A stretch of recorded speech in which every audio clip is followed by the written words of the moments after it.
Yeah. Hello, my name is Dr. Dale Caldwell. I'm host of Family Business World. I'm happy to welcome you today to our first show.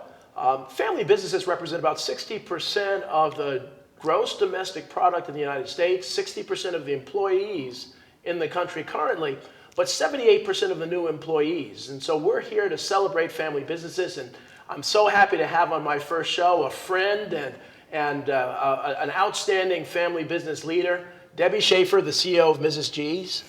Welcome. That's so kind of you, Dale. I'm so happy to be here. Well, you're a legend. You're a legend. Wow. It's an honor to have you here. So to kick off the show, we're so pleased to have you. Yes, thank you. Let's let the audience know a little bit about Mrs. G. How old is it? What's the history of the organization? Okay, so Mrs. G is an appliance store, community-based appliance store, and we're in central New Jersey. So to give everybody an idea, everybody knows Princeton, New Jersey. So we're just a little south of Princeton, but we're just on the border. So from Pennsylvania, a lot of our customers are from New Jersey and also Pennsylvania. So we sell all different brands of appliances, a beautiful showroom, but I say we're just not an appliance store. We have an experience. We love to bring a lot of chamber events at the store. We love to host. We have a beautiful kitchen, working kitchens in our. But you're being modest. That is probably one of the most beautiful stores in New Jersey. Yes, yeah. It really is. And so I don't care Very if proud. I don't care if you need appliances or not. You have to go to the store Right. in Lawrenceville. Yeah. And so you're doing events there. So Right, you're really we doing do a some lot events. of events. So Okay. but we've been in business 84 years. 84 How years. about that? Unbelievable. Yeah, so But proud. you haven't been there for 84 years, but you've been in business that long. Been in business. My grandmother and grandfather started the business in 1935 in Trenton. In Trenton, New Jersey. Trenton, Okay. New Jersey. Okay. And So your grandmother was Mrs. G. Mrs. G. Okay. And my grandfather was Mr. G. Mr. G. Mr. Yes, and Mrs. G. Right. Yes. And Beatrice and Abe Greenberg. Wonderful. And always called Mr. and Mrs. G. But my grandmother was the face of the business. Right. She was really the one that was on the floor and loved the community. She read like all the newspapers. She knew what was going on all the time. And it was originally called New Jersey Plumbing, because back in 1935, they had ice boxes. Right. They had stoves. Right. Now they're called refrigerators and ranges. And then, so started off with plumbing, mostly plumbing and appliances. And then after the war, and appliances started to evolve, the dishwasher came out. It was New Jersey Plumbing and Appliances. Okay. But I would say in the 50s, because my grandmother was so much a part of the community, everybody knew who they were. She was an unelected politician, and basically. she was, in Trenton. you know, the face of the business. So not only did they change it to Mrs. G, and my grandfather was so about that. He adored her. Face of the business, her face was part of the logo. Right. And they called it Mrs. G, New Jersey Plumbing and Appliances, and Mrs. G. Yeah, and then we slowly moved out of the plumbing and really focused on appliances. Wonderful. Yes. But now I hear there were stories of layaway before there was layaway. Your mom for people of all colors and backgrounds. Absolutely. So tell a little about that. You know, there's really not a day that doesn't go by. Now, of course, we're into the third generations of families, but where people would come in and they would say, "I remember your grandmother so vividly because my parents, when they first came to this area from another country, or they were just in need and couldn't afford, that my grandmother would sit them down, want to know all about them, took a couple of minutes, and then they would walk out with whatever they needed, $5 a week, whatever it was." And so she was like a loan officer for the appliances. She really kind of looked at the faith and credit. People would say there was a very well-known pizza parlor in Pennington, New Jersey, Right. and he approached me and he said, "Your grandmother was the first one that gave me credit." Wow. Wow. I mean, Wow. it was amazing. Just a The, wonderful story.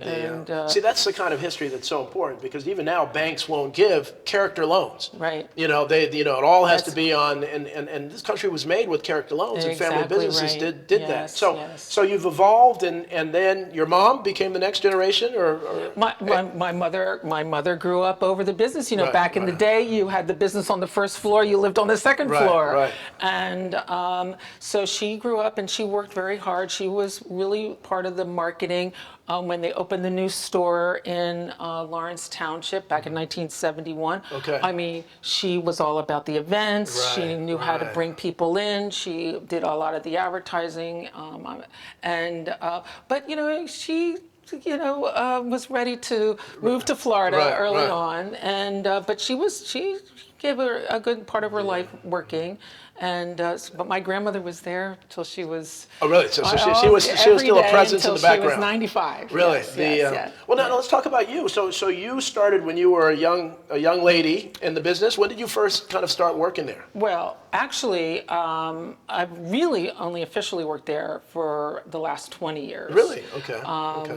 I went to the University of Michigan. I was always very good in math and science and got an engineering degree. Wow. And I went into high-rise construction, Okay. Construction management, but was very, very close to my grandmother. Right. And Did you think you might get in the business when you were younger, or did you just say, I don't want to do this, I want to be an engineer, or what? Yeah, exactly. I mean, Right. I mean, it wasn't really because business was just on its own, and my grandmother was there, and everything was fine, and I was living in New York City like a lot of people like to do when they're young, and but then I started a family and took some time off, and then when the girls, I have beautiful twin girls, and when they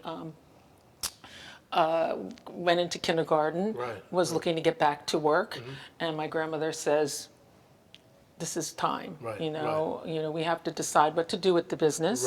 Right. I'd like you to see if this is something you would like to do. I would like to be with you." Right. And we took it slow, and I think she knew exactly what she was doing. Right. She knew. Well, it's funny, and the audience will hear as we go through these stories that the whole plan of succession. It's amazing how often the person that's leading the next generation had no interest or idea that they would be in it. They go off and what I'm seeing is, because as you know, I'm executive director of the Fairleigh Dickinson University Rothman Institute of Innovation and Entrepreneurship, and family businesses is one of our focuses, so we're interacting with family businesses literally around the world, that there are some patterns, and it's almost best for people not to go right into the business, to see that world out there and start to realize, this family business thing is actually much cooler than I thought. Is that kind of what you experienced? Well, absolutely. And I brought a lot of insight, to the store. Exactly. I came into a time where I call it the Walmart effect, where there was a lot of pressure going on with the business, the independent appliance store, when you had Walmart, Home Depot, Lowe's, Best Buy, and they just don't bring one store. They bring 5 stores within your delivery area, and it was a lot of pressure, and a lot of market share was taken, and I brought a lot of fresh ideas to the store, and I was so glad that my grandmother was willing to let me do some of the things. Most things worked, because we're still here, but some things didn't, and you just move on. You learn from it and move on. Entrepreneurs know failure is part of the process. Absolutely. If you're too scared to fail, you're guaranteed to fail. Exactly. And so let's talk about that, because again, you're legendary. Mrs. G is legendary, not just in Central Jersey, but really in the tri-state area, largely because you've beaten the big box. You've beaten the system that these big companies, and government gives tax breaks and all sorts of things to big companies. And in so many places, they've closed out the family businesses, which is really why I want to do this show. Is to kind of let people know their family businesses here, support them. But how did you do it? What were some of the tricks of the trade that allowed you to survive and beat those big chains with all this money? Well, the most important is when you're in a commodity business, that's pretty much where we are, is, how do we do it about price? And it's being a member of one of the largest buying groups in the country, and we're, which is in the Northeast, it's the NECO, and then NECO is a member of another another huge buying group, which is $15 billion in buying power. Wow. And so we collectively, there's independents from all over, they independently buy General Electric, they'll buy Whirlpool, BSH, Samsung, LG. Collectively, $15 billion in buying power. Wow. So price, we can compete on price, because at the end of the day, that's the most, right. But then how do you differentiate yourself from the competition? And that's giving outstanding, what I call customer experience. Customer experience before, during the sale, and then, but most important is after the sale.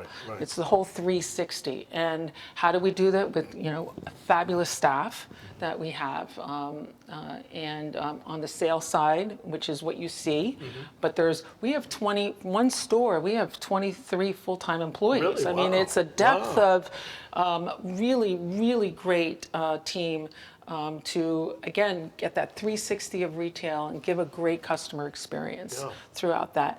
And a beautiful showroom, as we talked about, a great selection, always up to date. But I would say early on, I was into social media a lot earlier than most. So on the marketing side, I think that helped, to get me out there. And I was always very part of the, community. I brought chamber events before.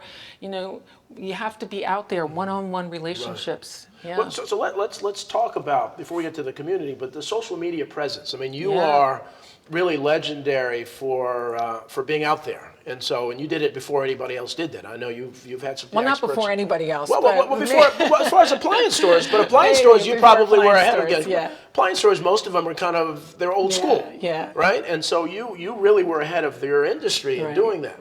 And so what's your strategy? I mean, and it's evolved over time, but what's the social media strategy? Because you're out there all the time. Right. Well, so I first started on Twitter, and not too long ago, I got a happy anniversary tweet from Twitter, because it's been 10 years. 10 years, 2009, wow. I started on Twitter, and then I went on all these other social sites. But I think being early on, you really learn how to use them, because as they evolve, it gets more complicated. But each has its own way. But again, that's where everybody's eyes are. So, because I go into some of these events around town, and they go, "I see you everywhere." And where do they see me? They see me on LinkedIn. They see me on Facebook. They see me on Instagram. So you're a celebrity. And me as a store. You're a legend. So we're going to take a short break now, and then we'll come back and we'll talk some more about social media. With a woman without a lot of time. Whether you're a gourmet cook or just want to eat like one, visit Rostelli Market Fresh, your home for the freshest, locally sourced ingredients to please everyone who loves great food. Our organic meats, quality seafood, and free-range poultry are cut fresh to order. Chefs create culinary-inspired prep foods made fresh every day, which pair nicely with our vast selection of fine wines and spirits. Choose from handmade pastas, artisan cheeses, organic produce, and grocery items, all from the finest purveyors. Rostelli Market Fresh, from our family to yours. RVN TV is a platform for people of any industry to share their story. Over 285,000 viewers are tuning in to RVN TV shows monthly.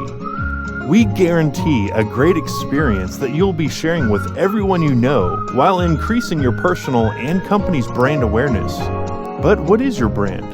According to Forbes, it's a combination of your logo, your product, your design and feel, and your personality.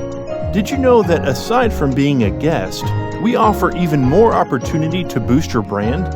Adding your company logo and website on screen during your interview will allow viewers to recognize your brand instantly. Incorporating images and video clips is another great way to showcase your product during your live segment. Let viewers see how good you really are. And most importantly, there's you and your interview. For less than the cost of a newspaper, direct mail, or a magazine ad, You can leave our studio and within 48 hours have a permanent digital copy of your live segment to link to your social media, embed into your company website, or use in email marketing. Investing in your brand is so very important, and we can't wait to have you as a guest. Shelter dogs aren't broken. They've simply experienced more life. Every great company has a mission, and at Mrs. G, ours is to sell products and services that make life better. When you visit us, you'll experience a showroom filled with brands you know and love. Our products help you cook better, clean better, wash better, and grill better. We currently have over 250 online reviews with an average of 4.6 out of 5 stars. So check out what your neighbors have to say about Mrs. G. After all, they're our neighbors too.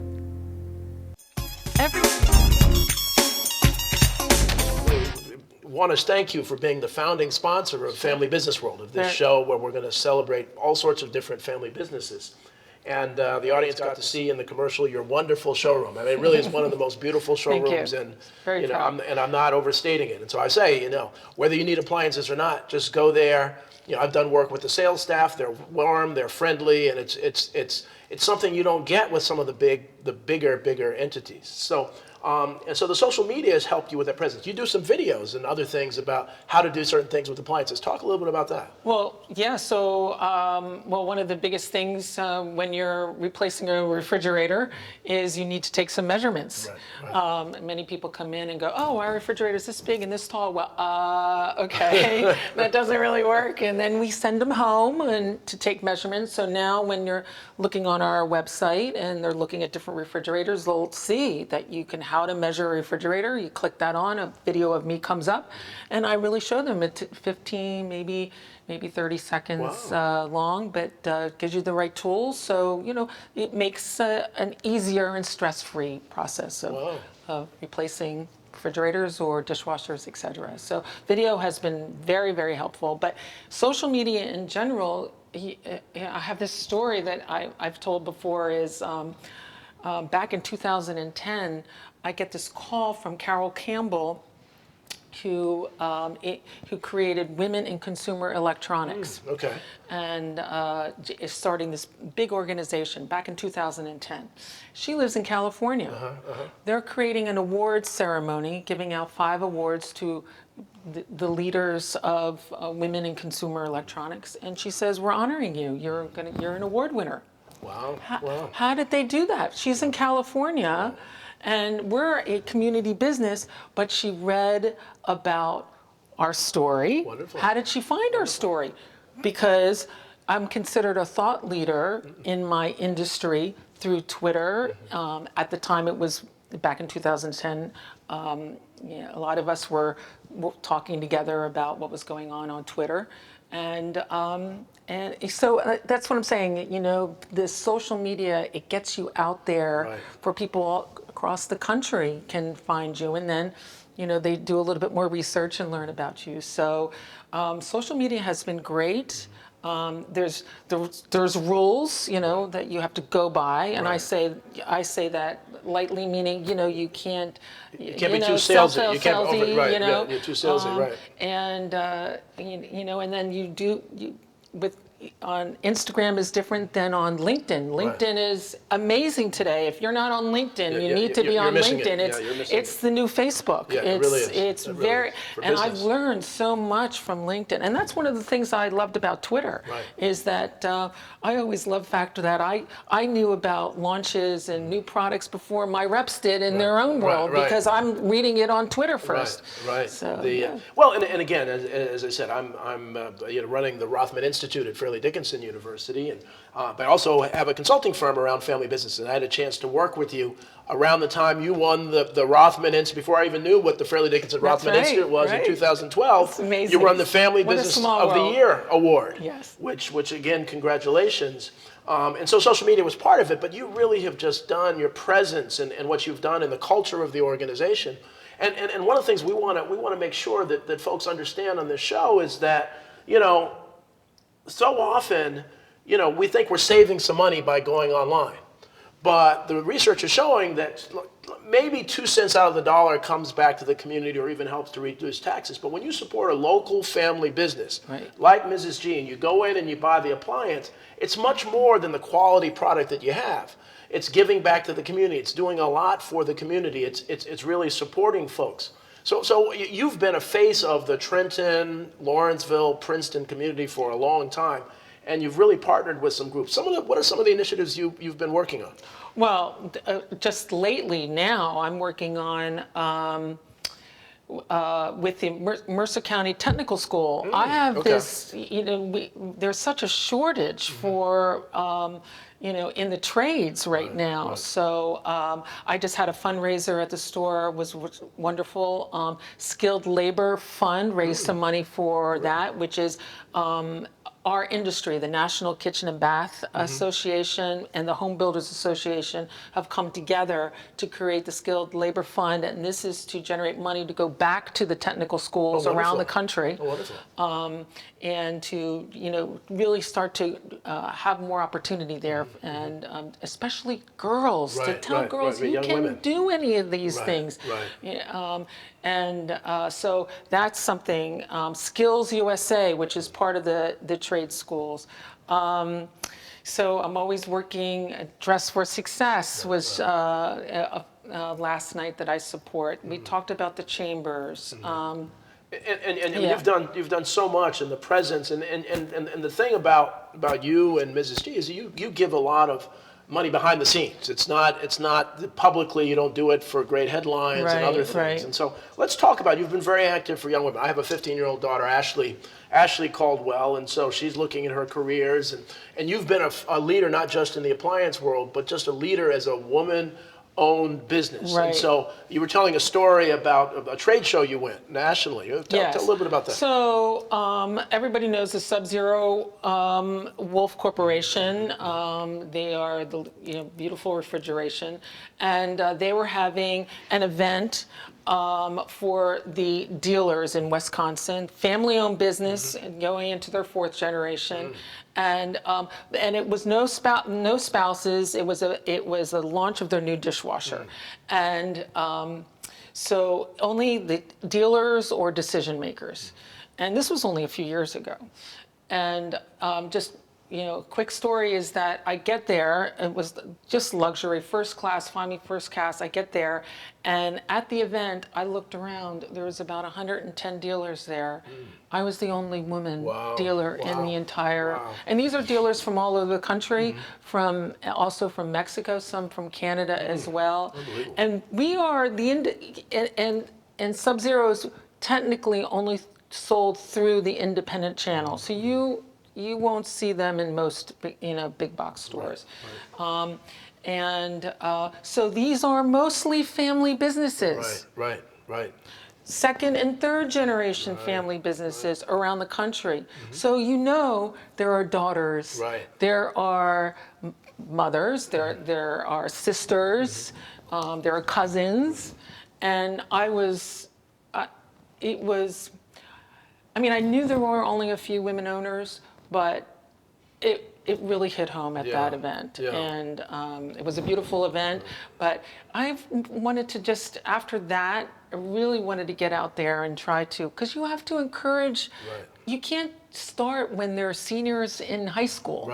You have to start really showing them. I had a gift with my grandmother being who she was. My mother was also involved. So, and my children have 2 girls, they're 26, so they have a gift of seeing that legacy. But a lot of girls don't have that, role models in their family, and it's influence too. Again, I wrote my book, Intelligent Influence, and my consulting practices around this influence, and that it's not that people are born they're not born entrepreneurs, they're influenced, and so it's important to influence young women. And from a business standpoint, one of the family businesses that we'll have on later is a 6th generation business in Newark that has done manufacturing, and the daughters are kind of next in line, and they're actually expanding it to cosmetics. So they're helping the business survive because of the innovation that they have. And if you're not innovating, you're not surviving. Right. That's been your secret to success, is Correct. really innovating and thinking Reinvesting. differently. Reinvesting. Yes. But also reinvesting in things that other people wouldn't think about. Right. And that's critically Right, important. right. Before, and again, time always goes quickly on these. One of the most meaningful things I've seen for a small business is when we were working together years ago, that you had such a national presence that the head of I think it was a Republican head of one of the congressional committees and the Democratic head of one of the Senate came to your store to really talk a little bit about that, and tell me about that. So, so they came to the store. They were having to make some changes in the taxes, and Now, this was the internet taxes, or for the internet taxes, and you led the fight here in New Jersey. And say a little bit about that. Yeah. So, so they came to the store and they really wanted to, hear it from the trenches, and again, because of the presence that we had nationally through social,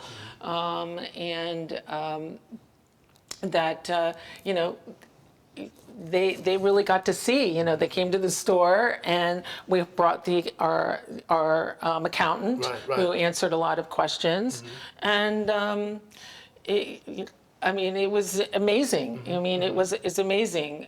They could really see that it was a challenge for us.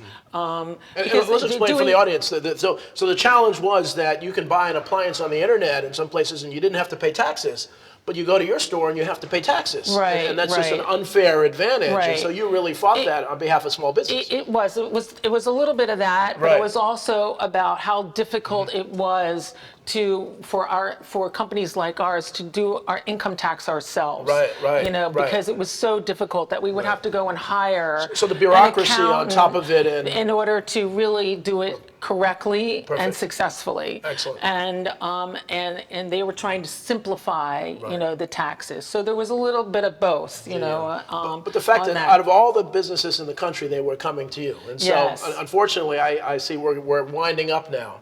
And so it's just been such a wonderful, wonderful opportunity to speak to you, a friend, and maybe one of these days we can do the show in your store. Yes.